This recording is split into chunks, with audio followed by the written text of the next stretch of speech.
Hola, mi nombre es Diego Rosero, estudiante de Ingeniería Electrónica y Computación y bueno, hoy realizaré una breve explicación de la práctica número 7 sobre los dos ejemplos indicados. El primero sobre filtros pasabanda y el segundo sobre el filtro Butterworth pasabaja. Aquí, bueno, el número de expediente IS 203-0008 y bueno, empezamos. Este es un circuito, como podemos ver, de segundo orden. Esto es porque posee dos condensadores. Y bueno, primero el análisis se realiza haciendo una ley de corriente de Kirchhoff aquí, donde lo podemos ver en A. Y luego lo mismo aquí en B. Decimos que la corriente IR2 es igual a IC2. Y bueno, esto se debe porque esta corriente I más que podemos ver aquí vale cero. Esta corriente de aquí, IR1, que está entrando es igual a la suma de las corrientes que salen, ¿verdad? Y R1 aquí, ¿verdad? Es igual a la suma de las corrientes que salen, es decir, de IR2 más IC. Y bueno, otra cosa importante es que como hay una retroalimentación negativa, como pueden ver, B sub 0 que está aquí, está conectada a B menos, es decir, que B sub 0 es igual a B menos, y como B menos es igual a B más por la retroalimentación negativa, entonces B más es igual a B menos. Y B menos es igual a la salida B sub 0, entonces podemos decir que B más es igual a B sub 0. Y bueno, se aplica la ley de corriente de Kirchhoff en B, y bueno, da lo que dijimos aquí, se aplica. Y da lo que dijimos de que IR2 es igual a IC2 más I más, pero como I más vale cero, entonces IR2 es igual a IC2. Son iguales esta corriente. Por ley de Ohm se saca IR2 e IC2 y se utiliza ya aquí, se trabaja, podríamos decirlo, en el plano complejo. Y bueno, en vez de usar la ecuación del condensador normal, se utiliza en plano complejo. Y aquí sería B más B más, ¿verdad? Entre ZC y, bueno, aquí ZC es igual a 1 sobre SC2. Y bueno, luego sustituimos a B más, que es B sub 0, por lo que dijimos, por lo que vemos aquí. Y tenemos esta ecuación de aquí que está a la espera, que podemos ver aquí. Bueno, y luego hacemos la ley de corriente en el nodo A, que es la suma de lo que dijimos, de IR1 es igual a IR2 más IC1, e igual que en el nodo anterior se trabaja en el plano complejo, en el dominio de la frecuencia. Y bueno, como vemos aquí se sustituyen los valores, se recuerda que B más es B sub 0, y de aquí en adelante pues se manipula la ecuación hasta que llegamos a la función de transferencia, que la podemos ver aquí. Esta es la función de transferencia. Esta que está aquí, que se puede ver voltaje de salida entre voltaje de entrada, y se sigue manipulando hasta que dejemos se sigue manipulando como podemos ver hasta que se quede la S cuadrado sola, como aquí, como para que, bueno, como para que quede, como se puede ver, como una ecuación característica. Entonces sustituimos los valores. Claro, aquí ya empezamos a darles valores para ver si queda amortiguado, sobreamortiguado, y bueno, como, como pueden ver, W da valores naturales. Aquí lo podemos ver, da valores naturales, no me da complejos, y en base a esta ecuación, omega sub c, que es la frecuencia angular de corte, es igual a 6547,29, y la frecuencia de corte en hertz, me refiero a la frecuencia normal F, da 1042,03 hertz, es decir, o sea, da 1 kilohertz aproximadamente, es decir, desde 0 hasta 1 kilohertz aproximadamente, como dije. Y bueno, en este caso se simula, luego se simula, como pueden ver aquí, empezar a darles valores a la entrada, darle un valor fijo de voltaje pico, siendo el voltaje pico de 2.5 voltios como podemos ver aquí. Y la idea es ir aumentando esa frecuencia de un valor pequeño, ejemplos a partir de 10 Hz, por ejemplo, hasta unos 8 kHz.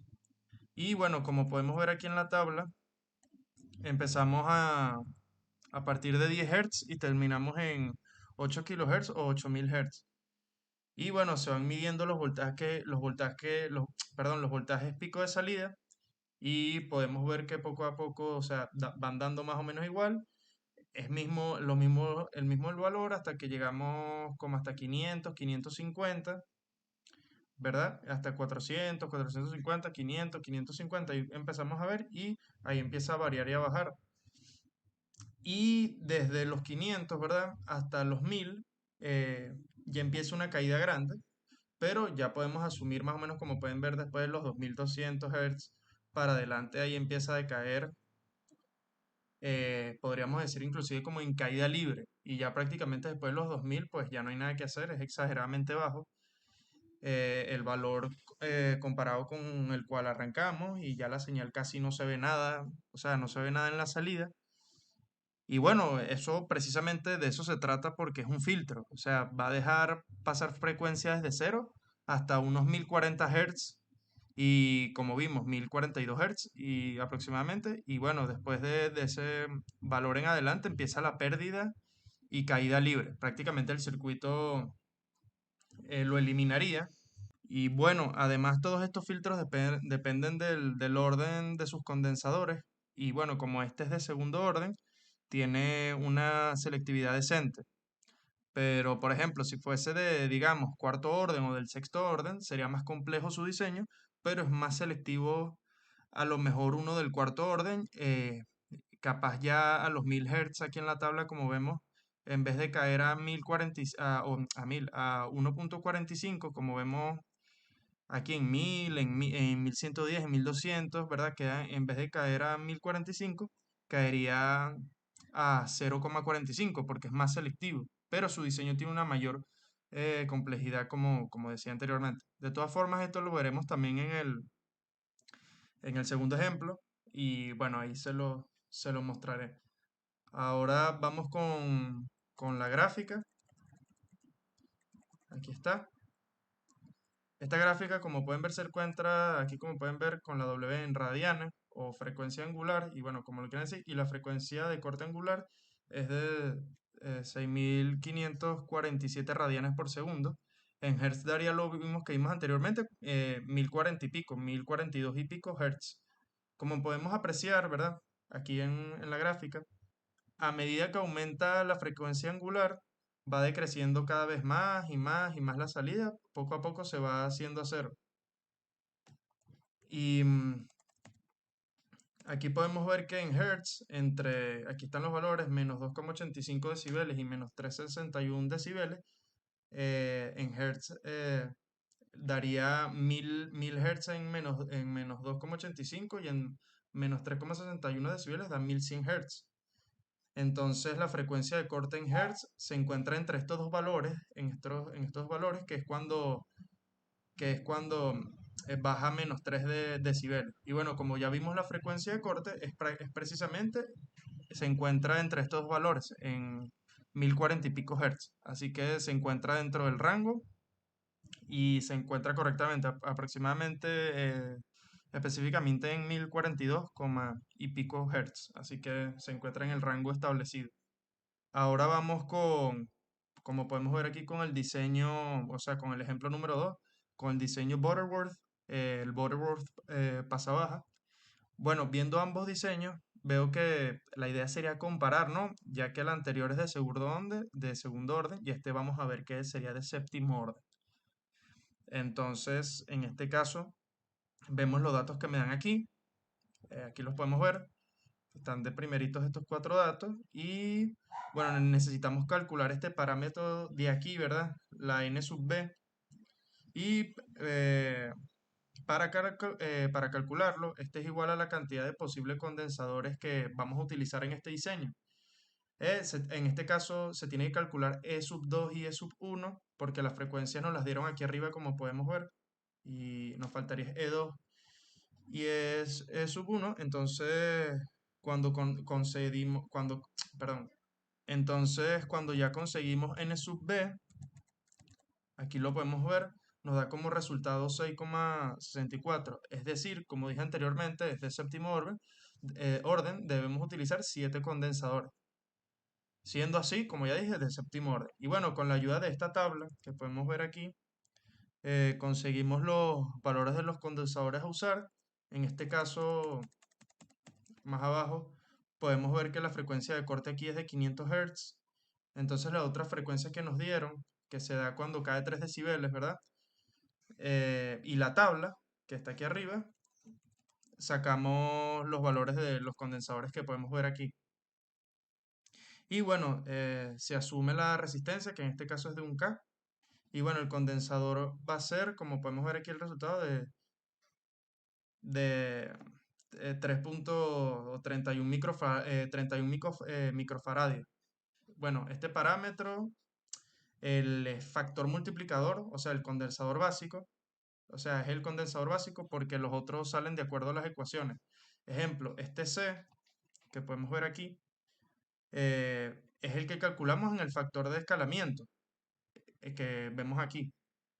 Pero, pero los otros, que si C'1, C'2, que los vemos aquí, son con el parámetro sacado, que lo que vemos aquí, multiplicado por las constantes que están aquí puestas para estos tres condensadores que salen en la tabla que les mostré anteriormente.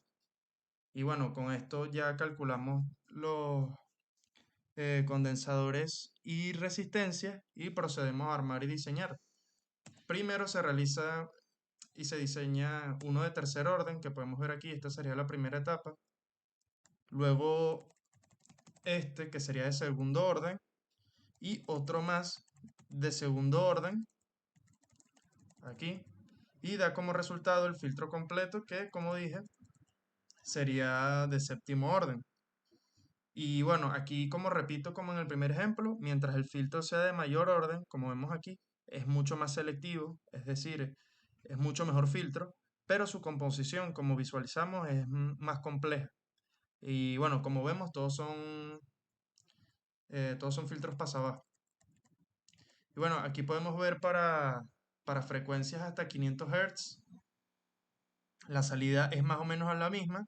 Aquí vemos una frecuencia de 100 Hz y el voltaje, bueno, entra un voltio y sale un voltio, no hay problema. Cuando se aumenta a 250 Hz, sigue entrando y saliendo un voltio.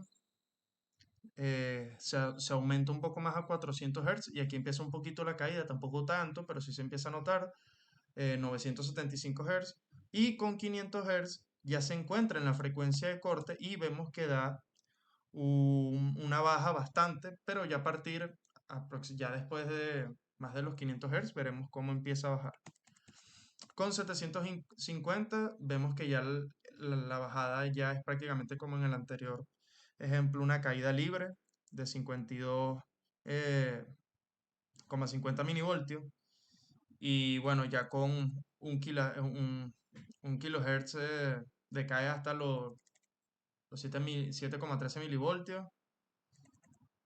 Y bueno, ya podemos ver la caída estrepitosa que se tiene por los filtros, ¿no? Muchísima más selectividad. Bueno, entonces aquí en la tabla podemos ver en frecuencias aquí que cuando se llega a la frecuencia de corte, que en este caso es 3141,59 radianes por segundo, ya ahí la salida cae menos 341, pero, por ejemplo, viendo los siguientes valores que observamos y llega, por ejemplo, a 1000 Hz, podemos ver una salida ya prácticamente que es casi nula. O sea, podemos decir que no hay prácticamente nada. Y bueno, en este caso la conclusión, como dijimos, este diseño es mucho más selectivo. Lo vemos aquí en la gráfica. Si nos fijamos que cuando llega aquí a los 3000 y pico de radianes, la frecuencia sería aproximadamente los 500 Hz. De ahí en adelante la caída es muy brusca, como podemos ver aquí en la gráfica, y entonces ahí es donde se nota la selectividad del filtro por su mayor nivel de orden, por ejemplo, comparado al primero, que era de segundo orden nada más. Entonces, en resumen y para concluir, la diferencia, ¿verdad? La diferencia radica en que uno es mucho más eficiente, este ejemplo número 2 es mucho más eficiente que el ejemplo número uno, pero también tiene un nivel de complejidad mayor que el ejemplo número uno. Y bueno, eso sería la explicación general de estos dos ejemplos. Espero que les haya gustado y bueno, nos vemos en la próxima.